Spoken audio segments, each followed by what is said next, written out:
விஜயகாந்த் பிரேமலதா என்னும் நான் சட்டப்பேரவையின் உறுப்பினராக தேர்ந்தெடுக்கப்பட்ட விஜயகாந்த் பிரேமலதா என்னும் நான் சட்ட முறைப்படி நிறுவப்பெற்றுள்ள இந்திய அரசமைப்பு சட்டத்தில் உண்மையான நம்பிக்கையும் பற்றுதலையும் கொண்டிருப்பேன் என்றும் இந்திய நாட்டின் இறையாண்மையையும் ஒருமைப்பாட்டையும் நிலைநிறுத்துவேன் என்றும் நான் மேற்கொள்ள இருக்கும் கடமையை நேர்மையுடன் நிறைவேற்றுவேன் என்றும் கடவுள் அறிய உறுதி கூறுகிறேன்.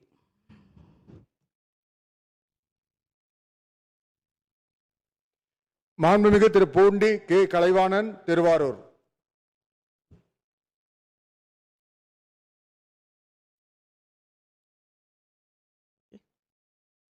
வாழ்த்துக்கள்.